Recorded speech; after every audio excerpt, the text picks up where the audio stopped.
Comedy episode 724 of the podcast. It is Moving America, the Outdoor Sports Podcast presented by Betfred Sportsbook. It is Monday, June 19th, 2023. People, I hope everybody's doing well. I hope everybody had a great Father's Day weekend. Hope you got to spend time with your dad. If you're a dad, hope you got to spend time with your family. Happy Father's Day, of course, to my father back in Connecticut. And of course, also happy Father's Day to my son, JJ Redick. Yes, it's been exhausting being your daddy these last 2 years, JJ Redick, but somebody's got to do it. Somebody's got to keep you in line. Yeah, I've been holding on to that one for a while, but here's what you need to know about today's show. I'll say this, jam-packed Monday Aaron Torres pod. So we're actually going to start with the Ja Morant suspension from the weekend. I talked Ja Morant a few weeks ago. It feels good to just put a little bow on that. Talk a little bit about Ja Morant, what happened there. Don't do a ton of NBA, but this feels like the right topic to hit. While we're talking NBA, maybe a quick minute or two on Bradley Beal to the Suns. I'm not crazy about it. And then from there, we'll get to the usual college hoop stuff. Bob Huggins, obviously we know about the situation there, what happened, why I think he had to go, what's next for West Virginia, and also an interesting hypothetical at Kentucky. They lost their starting center this weekend to injury. Should they pursue West Virginia's starting center, who may enter the transfer portal? Also, what's going to happen in the portal with West Virginia? And then finally, we'll wrap with a new twist on Big 12 realignment. I've been all over this, and there was a very, very, very, very, very interesting story that came out this weekend. So a lot to discuss. Did not think we'd get a loaded Monday show quite like this on a Father's Day, late June type situation. But here we are, loaded show, fun show. By the way, if you missed Friday, Eric Musselman, Arkansas coach, really fun interview with him. So make sure to check it out. With that said, though, let's get to the topic of the day. And the topic of the day, I'll be honest, we don't talk a ton of NBA on this show. But whenever there's a big, wide-ranging topic that kind of encapsulates the world of sports, I always like to kind of discuss it because I think it's the stuff that you guys and girls are discussing with your friends and in your peer groups. And so a few weeks ago, when Ja Morant was caught on Instagram Live waving a gun for the whole world to see, we talked a lot about it. What happened? What should the suspension be? Why does he keep doing this? All that good stuff.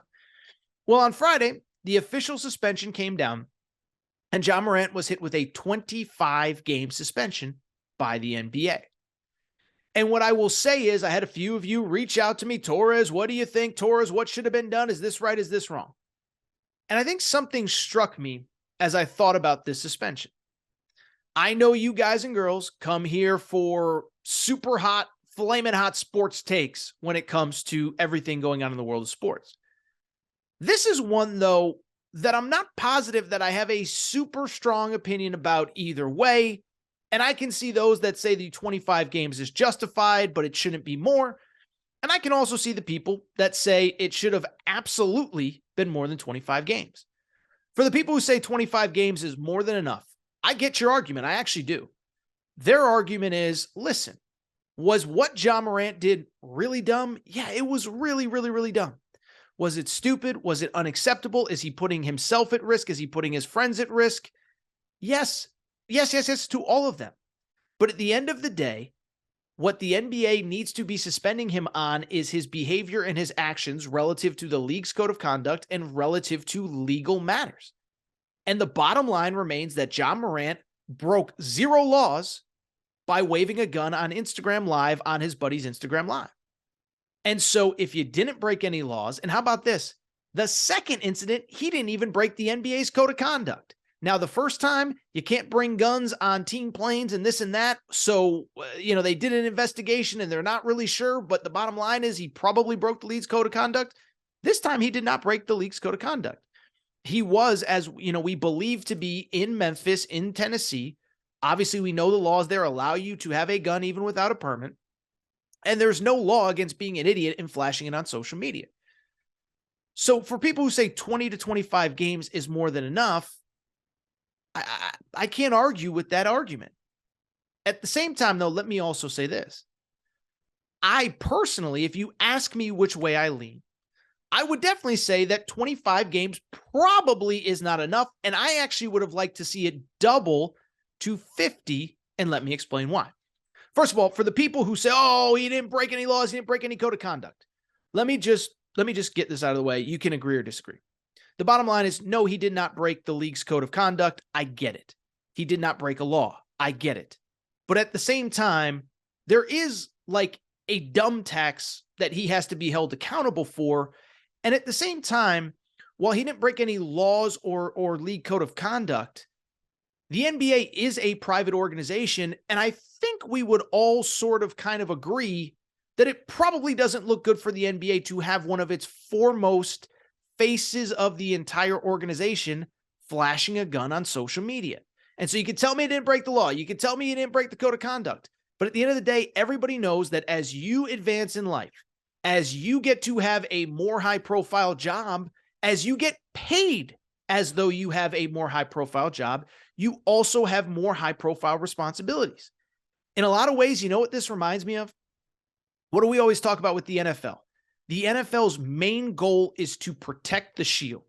Well, the NBA's main goal is to protect that Jerry West logo. It's to protect the NBA.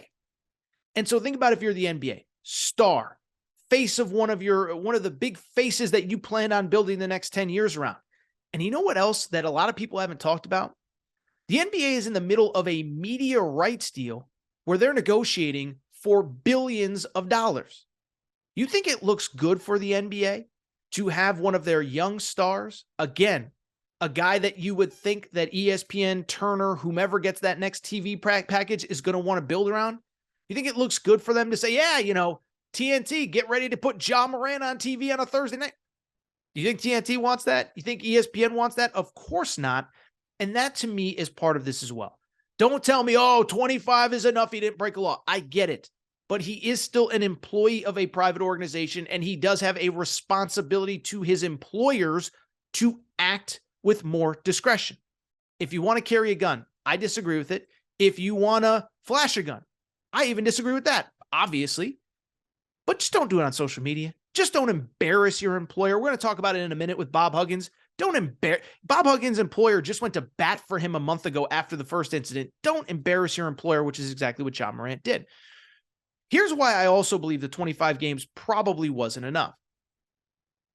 I don't really know if 25 games is going to teach Ja Morant the lessons that he needs to learn out of this whole situation. And I know I'm just a guy with a podcast, with a radio show, some contacts in sports. I don't know Ja Morant, and I don't know if he's truly apologetic this time, if he truly feels terrible, all this, all that. But at the same time, you know how I kind of get the sense that Ja Morant still does not get the severity of what he did? It's because, am I the only one that remembers that literally a week ago, Ja Morant and his camp were trying to argue, it wasn't a real gun. It was a fake gun. It was just all a big joke. So if you're arguing a week ago that it was a fake gun, why are you apologizing to us on Friday when the suspension comes down? Oh, because it wasn't a fake gun, because it was a real gun. And this is the part that drives me crazy as a consumer of sports and somebody who talks about it. This is what drives me crazy. Ja Morant and his camp think we're idiots. Because the first time around, remember what Ja Morant said? I went to therapy. I dealt with my issues. That is so insulting to anyone who works in the therapy field, is around therapy, mental health, whatever. He claimed he went to therapy for 2 days. For 2 days. That doesn't solve anything. That doesn't fix anything, okay? And I've said it a million times.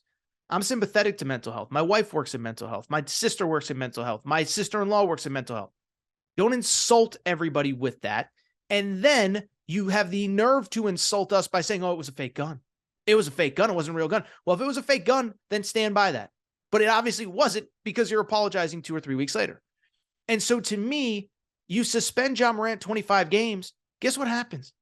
He's back by Christmas, and I'm not really sure that he learned all that much. And here's the other thing that you have to consider as well.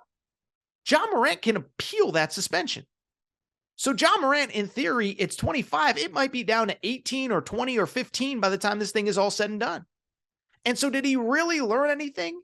If the suspension is 15 games and he's back by December 1st, if the suspension is 20 games and he's back by December 15th, probably not. And so that's why, to me, I would have gone with 50 games. Not because he's the worst human being in the world, not because he can't learn his lesson, but because he does have a lesson to learn. That he can't keep acting like this, that he can't keep behaving like this, that he's embarrassing his employer, that he's embarrassing his family, that he's embarrassing himself. And then if it gets appealed down to 25 games or 30 games, then you still got the suspension that you wanted. But to me, you have to send a stronger message because Ja Morant has to understand the consequences of his actions. And I go back to what I said a few weeks ago when this incident first happened. I'm not saying that a young man is not allowed to carry a gun. By the way, we'll talk about this with Bob Huggins in a minute. I'm not saying Bob Huggins isn't allowed to have a drink. But if you're Bob Huggins, when you get behind the wheel, you're putting yourself in danger and you're putting everybody else in danger as well. And it's the same with Ja Morant, and this is the part that drives me crazy. It's not just about Ja Morant. It is about the fact that every time that he messes with a gun like it's a toy. Listen, I'm not a gun person, okay? But I don't judge anybody who is. But the one thing I respect about people that understand guns and respect guns is guns are not toys. Guns are not a prop for social media. And if Ja keeps screwing around like this, one of three things is going to happen and it's all bad. Either he's going to hurt himself. He's going to hurt somebody that he cares about. Because again, a gun is not a toy. Or I think in a worst case scenario, somebody is going to hurt him because you pull out that gun at the wrong time. Bad things are going to happen. A little bit disappointed in the NBA, but listen, as a guy who's been crushing Adam Silver for years, I think he's too soft. I think he's too afraid of the players. I'm not that surprised. Like I said, I would have given him 50 and been happy if it got appealed down to 30. If you want to argue 25 is enough, that's fine. I just disagree. All right, really quick. There was one other NBA topic from this weekend. And again, we don't do a ton of NBA, so I'm not going to spend a lot of time on it. But there was a pretty big trade as Bradley Beal, formerly of the Washington Wizards, ended up getting traded to the Phoenix Suns. And like I said, just going to spend a minute on this. It's another one. I have takes, but I don't think they're that strong. So for people who don't really follow the NBA or don't know much about it, Brad Beal was obviously, former lottery pick, played 1 year for Billy Donovan at Florida. That was like one of the last years that Billy Donovan was at Florida. He's been a really good player. Averaged as much as 31 points per game throughout his career, 3-time NBA All-Star. And he gets traded to Phoenix for Chris Paul and a bunch of picks and a bunch of this and a bunch of that. And all I'll really say is it's an interesting move. It's a fun move because I think everybody thought that the Suns had to make a move after losing in the second round of the playoffs. I'm just not really sure it really moves the needle for me at all under any circumstances. Let me explain why. It's because what does this do? And let me even take it a step further. What was the problem with the Suns this year? The problem with the Suns was not that they needed more scoring. It was that they needed more depth. They needed more bodies. They needed more guys that they could play. Remember, during the play, like even in the first round, Kawhi Leonard gets hurt. Paul George isn't playing. What ends up happening? The Suns get pushed by the Clippers without anybody because they had no bodies. Kevin Durant's playing 44, 45 minutes a game. Devin Booker's playing 44, 45 minutes a game. They needed more bodies. They traded away all their depth to get Kevin Durant. And so why this trade doesn't really move the needle for me is you traded more of your depth to get Bradley Beal. And so it doesn't really solve the problem that you had. You just got another scorer that you're going to have to play 47 minutes a game in a playoff game to beat Denver, to beat the Lakers, to beat the Clippers, to beat whomever. And so I can't get that excited about it because you know what this honestly reminds me of? Do you remember what Kevin Durant did the last time he had his own team? He was in Brooklyn and he demanded a trade for James Harden and he had Kyrie Irving already there. It was a super fun big three. It was a fun hypothetical. It was cool to see it all play out. And it led to a grand total of 1 playoff series win before it was all said and done. Fast forward, that whole thing breaks up. James Harden demands a trade. Kyrie Irving demands a trade. The rest is history. I don't think Devin Booker or Bradley Beal is going to be like that. They're not the same dudes as James Harden and Kyrie Irving. But at the same time, there's really no precedent to have 3 elite players have no depth behind them and win. Think about the Denver Nuggets. It wasn't just Jokic and Murray. It was Aaron Gordon and Michael Porter and Christian Brown and Bruce Brown and Kentavious Caldwell-Pope. The Heat, the sum was obviously greater than the parts. I don't think 3 superstars and nobody else wins you all that much in the NBA. But obviously, we'll see what moves there are to be made. I know a lot of people are speculating that DeAndre Ayton could be the next name on his way out. And if you could get depth from that, then that's a different conversation. But forgive me, I'm just not that moved by Bradley Beal going to Phoenix. All right, so what I want to do, take a quick break. We did the NBA stuff. It's time to get back to our bread and butter college hoops. We're talking about Bob Huggins. He's fired. What's next for West Virginia? Also, oh, by the way, should Kentucky, which had an injury to its starting center this weekend, I know he's a forward, he's not really a center, but you get the point. Should Kentucky pursue West Virginia's top center, Jesse Edwards? Take a quick break. Be right back to the show in a minute. But before we do, I want to welcome back our presenting sponsor, Betfred Sportsbook and the Betfred Sportsbook app. The NBA playoffs are here, and nobody has you covered quite like Betfred. By now, you know Betfred's story. Started in 1967 in the UK. Over 1,200 shops in the UK. They have since come to the United States and made a major splash. They are not only the presenting sponsor of the Aaron Torres podcast and all things Aaron Torres media, but also the Cincinnati Bengals, the Colorado Rockies, the Denver Broncos. And what I love about Betfred Sportsbook is that nobody takes care of their customers quite like Betfred. You've seen the Betfred Sportsbook suite at Bengals games. It is hopping. We have sent listeners of this show to Denver Broncos VIP tailgates. Betfred bettors have thrown out first pitches at Colorado Rockies games. Again, nobody takes care of you like Betfred Sportsbook does, and here is what they are doing for the NBA playoffs. How about this for a deal? Bet $50 on any game, all playoffs long, get up to $1,111 in free bets. Here's how it works. Download the Betfred Sportsbook app, bet $50 on any game. You automatically get $111 in free bets. But beyond that, here is what else Betfred does for you. They're going to give you up to $200 in insurance for the first 5 weeks that you're a Betfred customer. So maybe you make a bad pick. We all do. We've all been there. Trust me. You followed my picks in March Madness. It happens. So you bet 200, doesn't work out. Get 200 insurance for the first 5 weeks that you are a Betfred customer, equating up to $1,111 in free bets thanks to Betfred. Again, nobody takes care of you like Betfred does. Love working with them. They are the presenting sponsor of the Aaron Torres pod. Tell them Torres sent you. Download the Betfred Sportsbook app. All right, everybody. I'm back. Gonna be back. Do want to switch gears. And unfortunately, I want to talk about another very serious topic from over the course of the weekend. I think you guys and girls know where I'm going with this one. I'm, of course, talking about Bob Huggins, legendary West Virginia basketball coach, 69 years old. On Friday night, got arrested for a DUI. And by now, I think everybody knows the details. But arrested for a DUI, it came just a few months after he made that homophobic slur on radio. At that point, many believed that he should be fired for the slur. West Virginia stood by him, basically put him on a zero tolerance policy.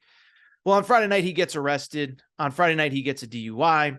And by late Saturday, he had officially resigned as the head coach of West Virginia basketball, essentially bringing a sad end to a Hall of Fame career.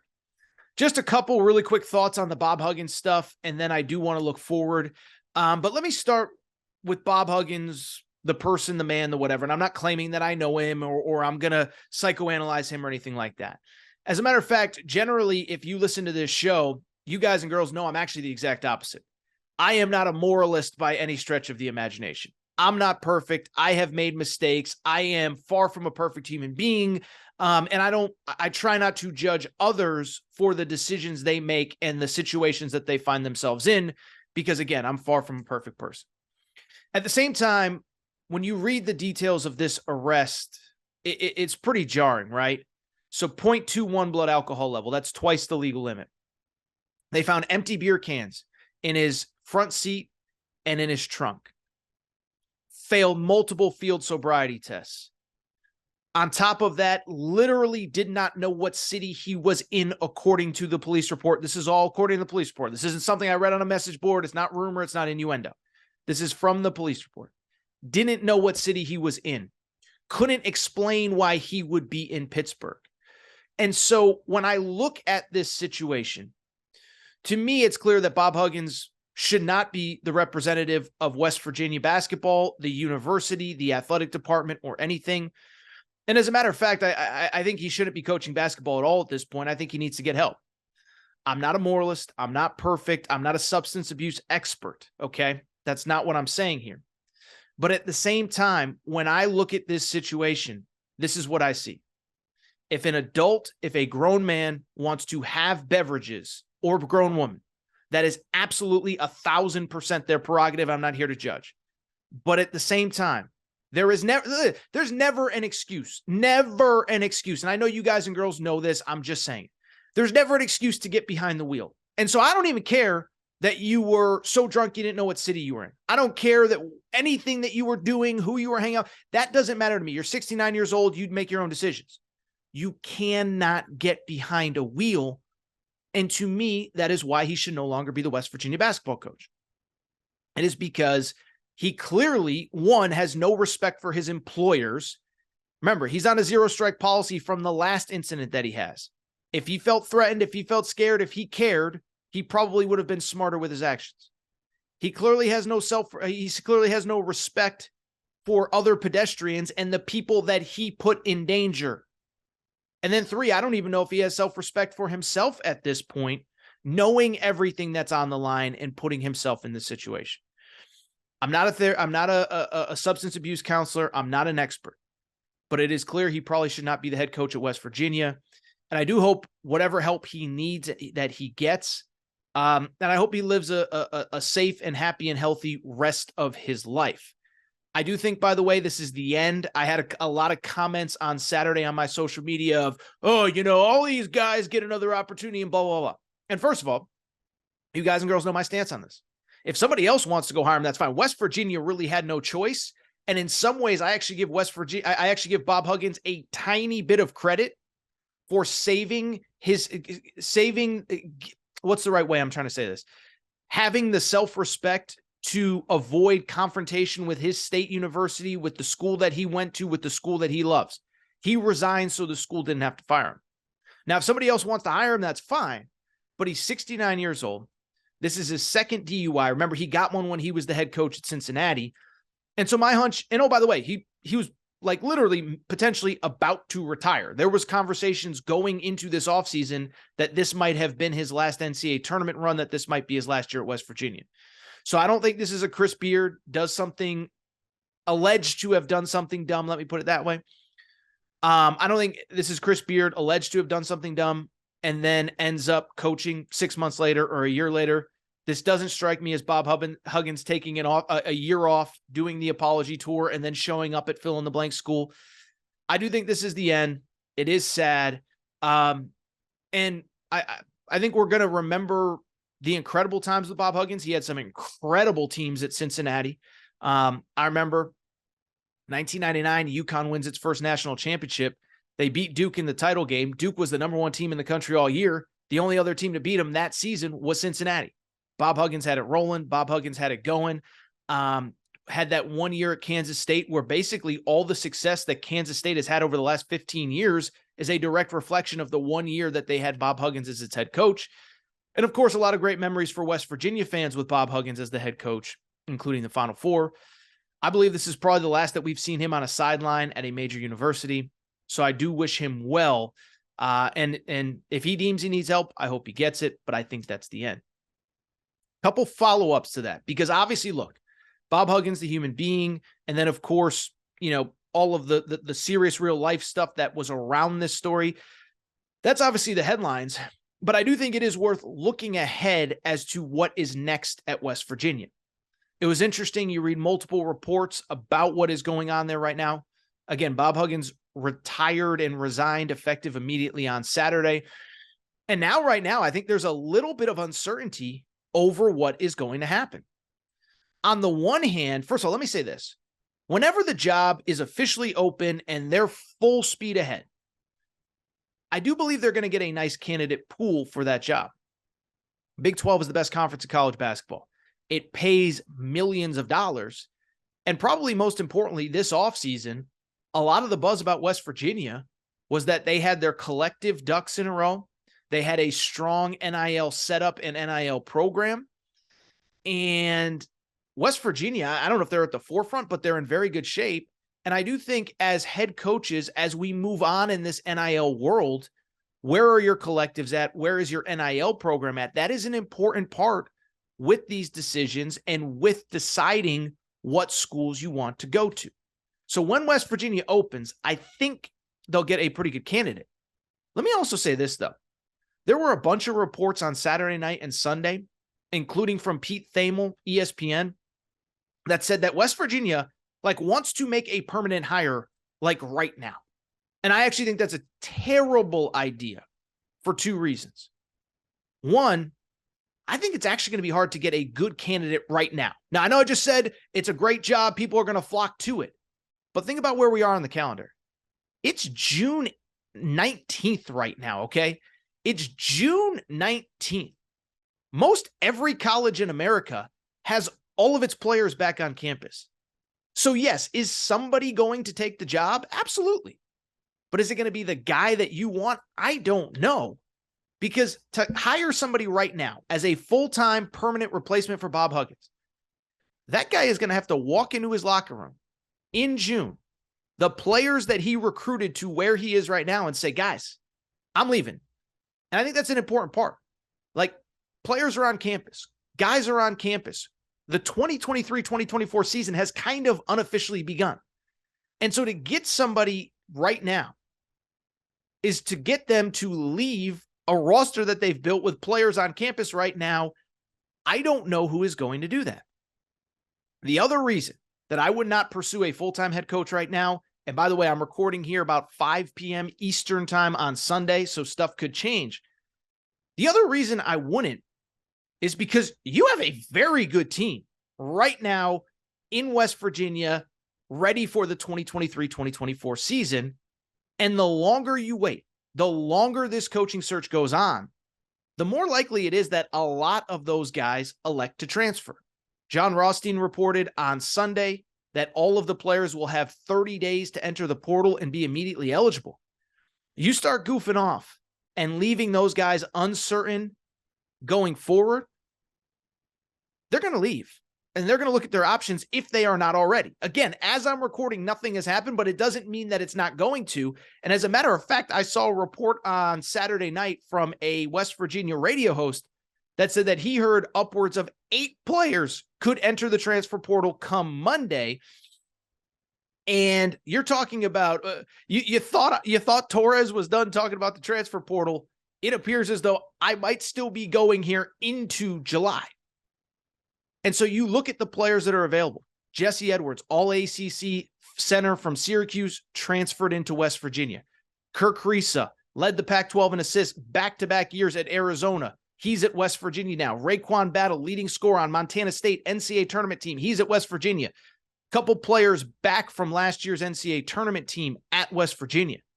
So this could be this could be its own new wave of transfer portal craziness if these players decide to go. And that is why I think you need to name the interim head coach from on this staff and hope that he can retain this roster as is. Because this is an NCAA tournament roster. This might even be a second week NCAA tournament roster. You start goofing off, though. You start goofing off and waiting and this and that. Those guys all have options, and they're going to start to look around. Really quickly, before we get off West Virginia, there is one little very interesting twist from a basketball perspective to this West Virginia stuff. And again, there's real world stuff going on with Bob Huggins, and I'm not trying to undersell it. But as I just said, all of these players can transfer and be eligible immediately.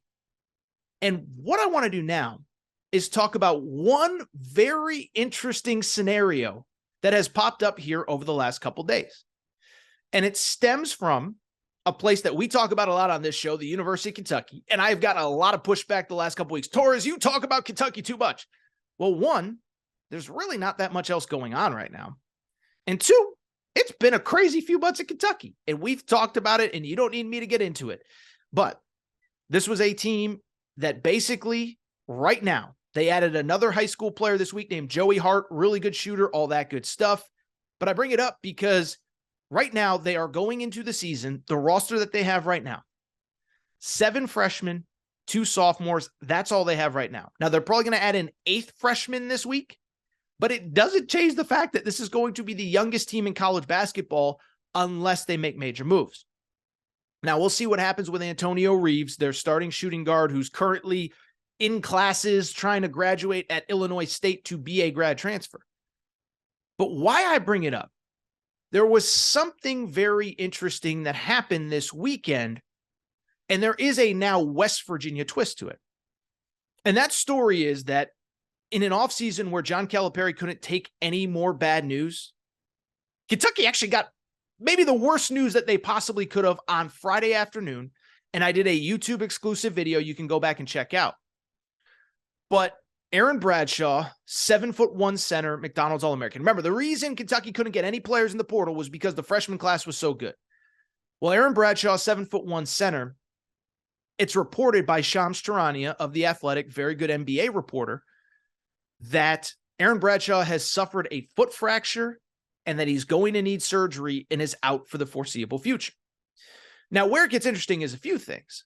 Is Aaron Bradshaw, there were reports after that injury kind of was, kind of acknowledged as a thing. So Aaron Bradshaw, according to some reports, could be out 4 to 6 months because of this injury. Now, what's interesting is, and I'm not questioning the reporting, Jack Pilgrim, my buddy, who I think is as good of a beat reporter as there is in America right now, said 4 to 6 months. I'm not questioning him.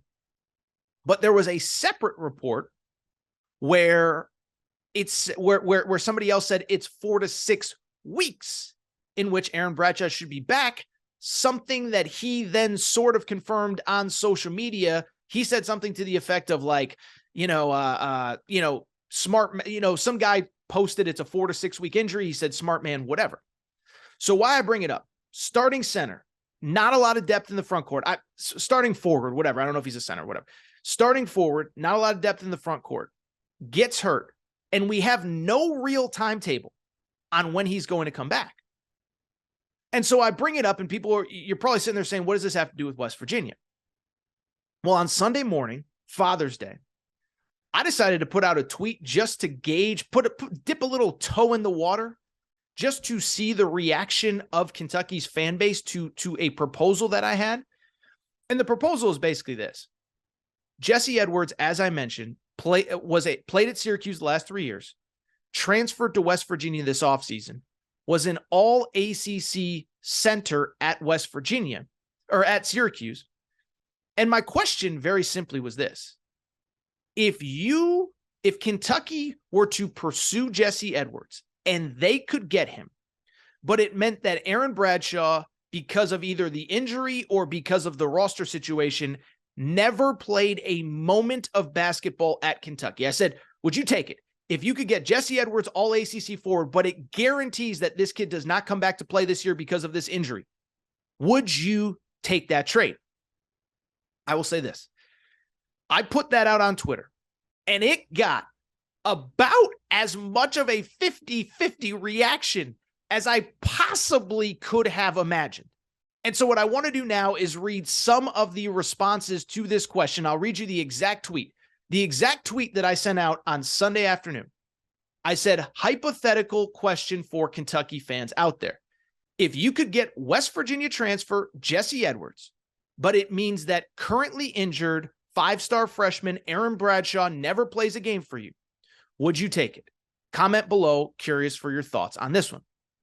So here is just a smattering of some of the responses that I got. At last check, it was about 41 responses, 7 or 8 quote tweets. Here is the response to that question. If you could get Jesse Edwards from West Virginia, but it means that 5-star freshman Aaron Bradshaw would never play a game for you, would you take it? Here are some of the comments. Tyler, sure, would absolutely take it. Kentucky update. No, if anyone says yes, they're lying. DraftCat says, y'all could end Bad Take Torres by simply blocking him. Don't think he really understood the full exercise. Also, shout out to DraftCats for basically saying, you should block me, while also sharing my content, which, oh, by the way, was very engaging because there was a lot of interest in it, but neither here nor there. Let's keep going with some of the other responses. Danny Davis said, give me Edwards, please. Cody Lockhart said, in a heartbeat, a proven, experienced, talented player versus a potentially injured freshman whose best days of basketball are years down the road. Easy choice for me. Nick McCardo, respectfully, clearly did not understand the question. He said, let's just play Jesse Edwards at the 5 and Bradshaw at the 4. Well, that wasn't the question. Alex Weber says, no, not a chance. Bradshaw 100 times out of 100. And so I bring it up because just listening to those responses, it is very clear that there is a very 50-50 split on if Kentucky should even pursue this guy and if they could get him, but it means that it's possible that you lose Aaron Bradshaw. It's a fascinating question. There seems to be wild responses. And let me finish with one final response. Clay Mason says, yes, you take him. And then he followed up with this. Has another coach been held hostage by agents, clingers, advisors as much and as badly as John Calipari? Get guys who want to and will play. No more Shaden Sharps, Jared Vanderbilts, Terrence Clarks. Quit caving to agents. And so that's where it gets interesting, because there are really two layers to this question going forward. To be clear, I would take Jesse Edwards. To me, it's not even that difficult of a question. And it's for a lot of the reasons that people said, including Cody Lockhart, who said proven experienced talent versus potentially injured freshman. On the one hand, you're getting, and this is under the hypothetical that Kentucky wants him, that he wants to go to Kentucky. I don't know if they're recruiting him, but I think it's a fun hypothetical. Why I bring it up? If it was up to me, zero doubt in my mind, I would pursue Edwards, even if it meant Aaron Bradshaw never plays a minute for me. Jesse Edwards is a proven, established college big man at both ends of the court. 15 points per game, 12 rebounds per game, 3 blocks per game in the ACC last year. Now, he was playing at Syracuse. They weren't very good, so you might not be familiar with his game. He is a very good college basketball player. If you can get that guy this late in the process, I don't even think it's up for debate. And then I don't think it's up for debate because right now, the Aaron Bradshaw injury is very weird. And if it was a definitive 4 to 6 weeks and okay, he's going to be ready to go by August, that's a lot different than 4 to 6 months and he'll maybe be ready by December.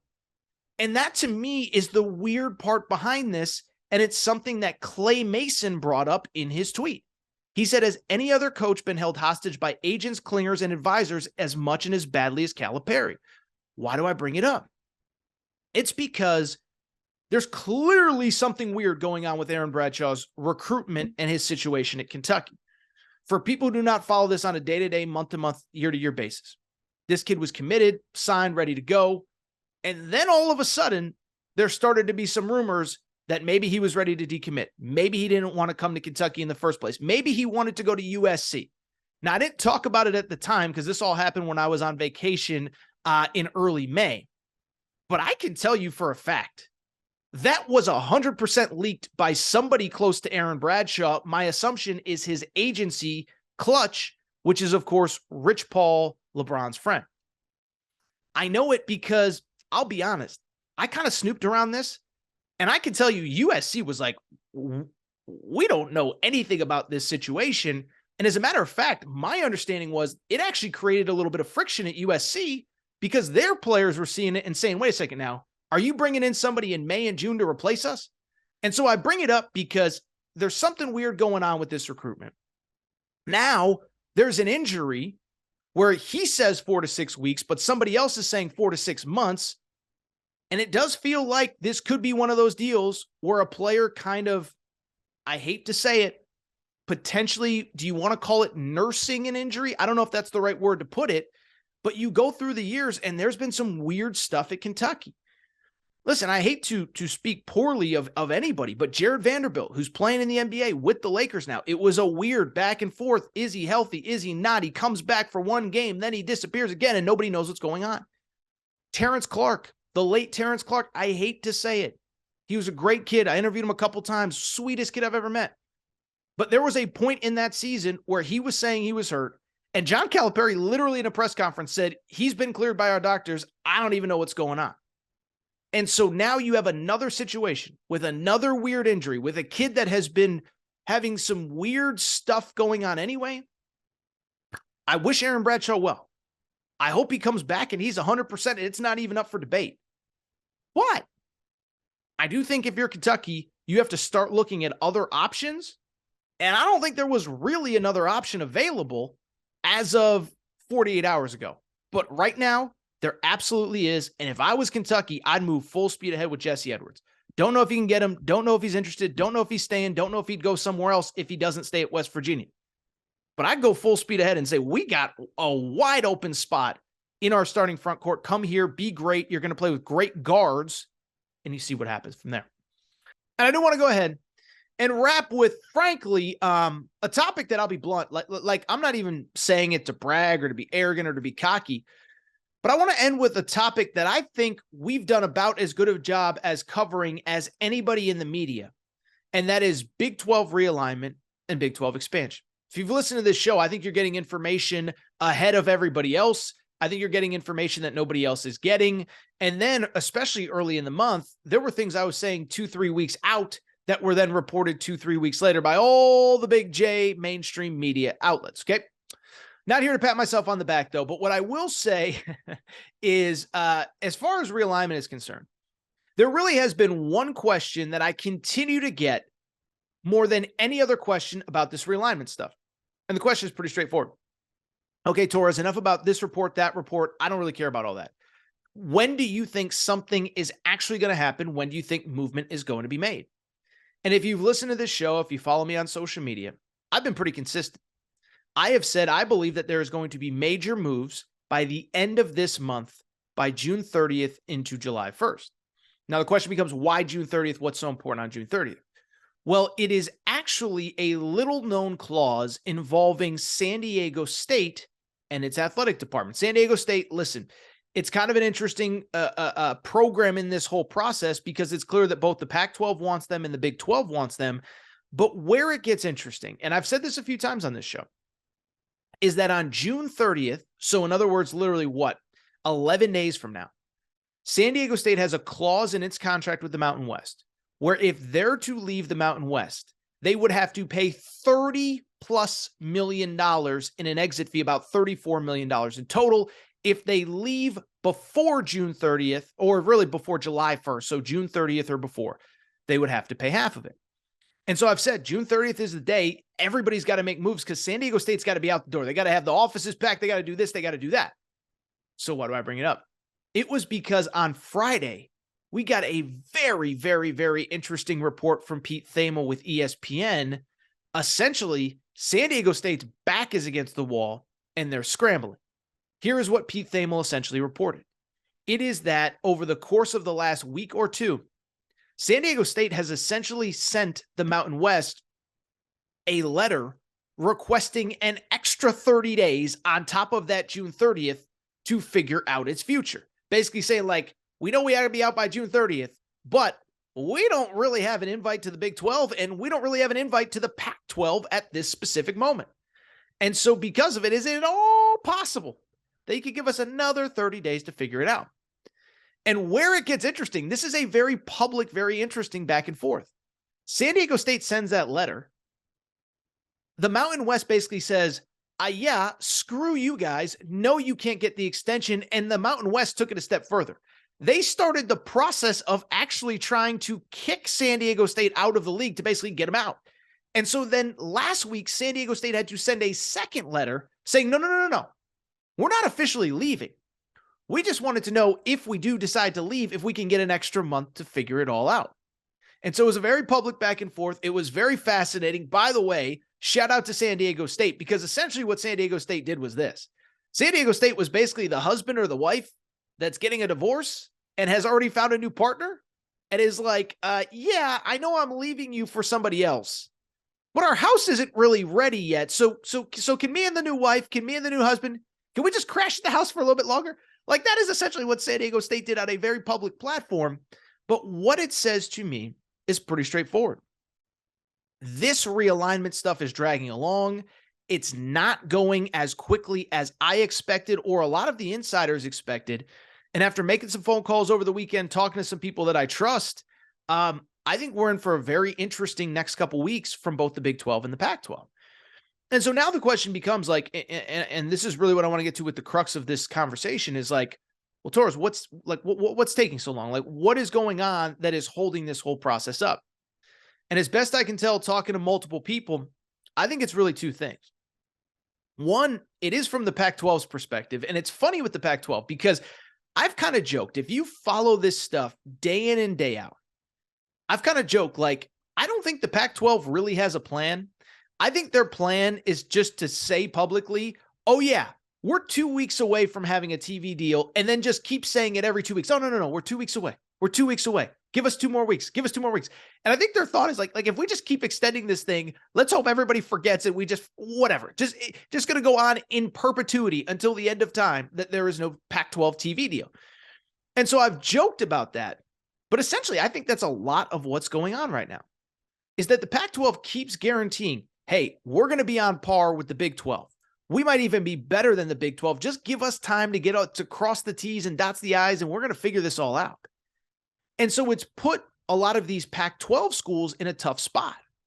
If you're Colorado, which very publicly is ready to leave for the Big 12, if you're Arizona, which I think is a little bit further down the process than people think, you're kind of in this tough spot because you're ready to move. You have a legitimate, great alternative option, but you also can't really leave until you actually see some real numbers from the Pac-12. Like, you can't be Colorado or Arizona and say, we're leaving, there's too much instability, blah, blah, blah. And then all of a sudden, the Pac-12 pulls a rabbit out of their hat. They get you a great TV deal, and those schools are making more money than the Big 12 is. And so Colorado's kind of in this weird holding pattern where I think they're ready to leave, but they're like, I got to see some numbers. Because if the Big 12 is offering whatever it is, 34, 35 million, and the Pac-12 gets us 45, like we would have to stay at that point. And I'm not saying that's what's going to happen. I don't believe the Pac-12 has any real options. I'm just saying that if you're Colorado and Arizona, you have to be cautious there. I also think the other thing that's worth considering, it does feel like this entire process has completely slowed down since the Big 12 presidents met a few weeks ago in West Virginia. And if you remember, it was at the same time as the SEC meetings, and you had all those big Nick Saban quotes, and Hugh Freeze is talking about this, and Brian Kelly's talking about that. But I said, watch the Big 12, because the Big 12 is actually where the intrigue is going to happen, and that's frankly where it was. But it feels like the process has slowed down, and I think I know why. Brett Yormark, the commissioner of the Big 12, he's an East Coast, worked in an agency. He is a full speed ahead, a million miles an hour kind of guy. I think if it was completely up to him, if he was the sole decision maker, invites would be out, decisions would be made by now. Where it gets complicated is Brett Yormark ultimately works for the 10 school presidents of the Big 12. I guess 12 now, if you include, the 4 new schools, Houston, Cincinnati, BYU, and UCF. And so where I think it gets a little complicated is you now have 12 new cooks in the kitchen, 12 new people with a decision. And I don't think there's a grand slam home run alternative for the Big 12. If you're the SEC, Texas and Oklahoma, like, it's no doubt they want to come. You got to take them because it completely changes your TV contract. You get that much more money. It's the same for USC and UCLA in the Big 10 when they left the Pac-12. But if you're the Big 12, you're really expanding for the sake of stability more than you are that you're going to get a boatload more money. And I say that, by the way, as somebody who has I'm an alumnus of a school that is considering the Big 12, or the Big 12 is considering them, is probably the right way to put it. But if you're the Big 12, Texas and Oklahoma aren't out there. USC and UCLA aren't out there. So is it really is it unanimous among the 12 school presidents? We have to bring in Colorado. We have to bring in UConn. We have to bring in San Diego State. We have to bring in Gonzaga, which doesn't have a football team. And then there's all those other ancillary things as well. Does a UConn, does a San Diego State that's coming from the non-quote unquote Power 5 structure, do they get a full share? Do they get the same money we do? Or do they take less to come? And so these are all the questions that are starting to get figured out. And I don't know. This is the first time I can genuinely say, I don't know when we're going to get an answer to all this. I really don't. Now, what I would say is most of everything that I have said before, I'm going to stand by with one little caveat. One, I've said that I believe the two most likely schools from the Pac-12 to leave are Colorado and Arizona. It's clear to me that Arizona State wants to stay in the Pac-12. It's clear to me that Utah, I don't get the sense, is totally in love with going to a conference where their rival BYU is. Oregon State, Washington State, Cal, Stanford might have no better options at this point. And really, Washington and Oregon seem to be waiting on a Big 10 invite that I don't know if it's coming. So I think the Pac-12 stays together. I still think Colorado and Arizona are the most likely schools. I still think eventually, if the Big 12 decides to expand, UConn is in the mix. The only thing that I would say has really changed, talking to a lot of people, it seems as though San Diego State really wants the Pac-12. Now, that's not what I would advise them, because I don't know if the Pac-12 is going to exist in 10 years. But that appears to be what they want. And so I've thought that the Big 12 made more sense for them, not geographically, but from a comfort and safety and long-term viability standpoint. But it appears as though they are pushing for this Pac-12 bid. We'll see if it comes. By the way, for people who are asking, why hasn't San Diego State gotten a bid? It appears as though, to me, that the Pac-12 is waiting until the TV deal is done before extending additional invites. And then on the flip side, if you are the Big 12, I think you're waiting to see what the Pac-12 does before you just take San Diego State. But yeah, very interesting twist in a very interesting story. All right, I think that's it for this episode of the Aaron Torres Sports Podcast. I think it's time for me to get out of here. By the way, a lot of ground that we covered today. We talked Bob Huggins, recruiting, Ja Morant, a lot of ground covered, and of course the Big 12. By the way, it just shows the versatility of this show and why you guys and girls, I think, enjoy it, because it seems as though a lot of you are checking in, especially in these summer months. So first of all, it goes without saying, thank you guys and girls for your incredible support. Numbers continue to be amazing here in June into July. And we're going to ramp up a lot of football these next couple weeks and next couple months, and it is officially go time. But thank you guys and girls for your support. It is time for me to get out of here. If you're not subscribed to the Aaron Torres Pod, please make sure to do so. Apple, Spotify, Amazon Music, Google Music, wherever you listen to podcasts, make sure you're subscribed. By the way, do me a favor. Tag a friend, what does Pat McAfee say? Be a friend, tell a friend. How about you tag a friend, tell a friend that you're getting good information here that you wouldn't anywhere else. Tell your friends and all that good stuff. Make sure you're subscribed on Apple, Spotify, the YouTube channel, 23,000 plus subscribers. So thank you all for your support there. Make sure you're following on social media at Aaron_Torres, at Aaron Torres Pod on Instagram, Aaron Torres Podcast Questions at gmail.com, Aaron Torres Podcast Questions at gmail.com. That is all for today's show. It's time for me to go. Thank you guys and girls for listening. Shout out to Dorn Craig. Shout out to Rachel, who hates my voice. And of course, again, shout out to my son, JJ Reddick. Being your daddy, it's been a challenge, but it's been a fun one. So thank you to JJ. I'll be back on Wednesday, new episode of the Aaron Torres Pod. Take care, everybody.